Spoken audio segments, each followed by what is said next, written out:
Bagaimana cara agar kita tidak merasa terbebani dengan syariat? Motivasinya tolong. Jadi gini teman-teman sekalian, kita tuh merasa terbebani karena kita merasa bahwa itu bukan keperluan kita. Tapi kalau kita merasa itu keperluan kita, bagaimana kita bisa terbebani? Gitu loh maksudnya. Contoh kayak begini misalnya, kita pengen nikah. Kita pengen nikah, lalu kemudian kita perlu cari seorang calon yang mau, ya kan? Lalu kemudian ketika kita sudah dapat calon yang mau, lantas kita harus datengin rumah dia, ya kan? Harus kemudian ngurus surat-surat pernikahan, ya kan? Antum anggap itu beban atau tidak? Enggak, antum seneng. Lah kenapa? Dalam pikiran antum, saya segera mendapatkan dia, gitu kan? Yang saya cinta, yang saya inginkan. Lah kenapa? Ini adalah konsekuensi saya. Kalau ini adalah keperluan antum nggak akan merasa terbebani. Kapan kita merasa terbebani? Kalau kita merasa itu benefitnya bukan bagi kita. Pertanyaannya, ibadah kita tuh benefitnya bagi siapa? Bagi kita atau bagi Allah? Allah sudah bilang, saya nggak perlu ibadahmu.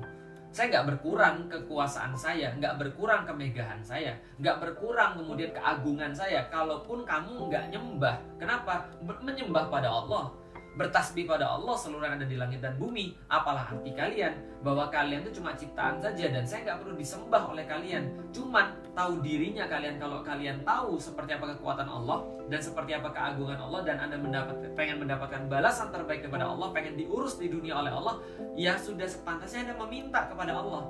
Dan ketika meminta pada Allah, caranya gimana? Allah sudah kasih tahu, kalau kalian pengen minta kepada saya, wasta'inu bisabri wassalah. Salah satu contohnya, maka meminta tolonglah kepada saya dengan sabar, dan meminta tolonglah kepada saya dengan sholat. Kan gitu kan ya? Artinya itu cara yang Allah perintahkan bagi kita.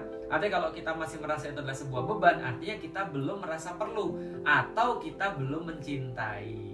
Karena beban itu akan hilang ketika cinta sudah mewujud. Maka tidak ada beban pada orang-orang yang mencintai sesuatu. Contoh misalnya, antum mencintai seseorang, taruhlah ibu antum ya, ibunya bilang, mohon maaf ya dek, merepotkan kamu. Oh enggak, ini sudah kewajiban saya kok. Nah kan gitu kan ya, karena kita cinta. Oke lah kalau nggak sama ibu, Anda punya kekasih gitu kan ya, yang sangat Anda cintai. Jangankan gunung gitu kan ya, lautan pun akan saya karungin gitu kan ya, misalnya demi kamu. Lah kenapa? Karena dia merasa bahwa dia mencintai, dan cinta itu menghilangkan beban.